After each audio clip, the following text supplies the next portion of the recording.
plan voor de oorlist van een aquaduct en 4 rotondes bij de Lemmer binnen van de baan. Inwoners van de Lemmer en leden van provinciale steden suggereerd in de miljoenenplan.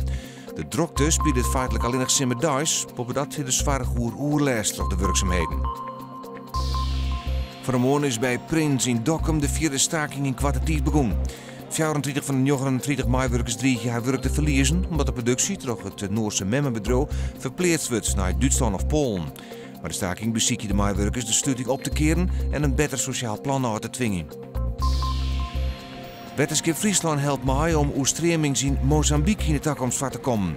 In het Afrikaanse land, die in begin februari stemmen oerstremings, daarbij voelen tientallen deden en 80.000 mensen waren geëvacueerd. Het wetenschap Friesland heeft de oude weekend de problemen inventariseerd. Juni en vannacht is het bewolkt en het regent. Het wordt 5 graden. Morgen bewolking en zo dan ruimwetter. Het wordt 7 graden en er zit een koude eerste wind.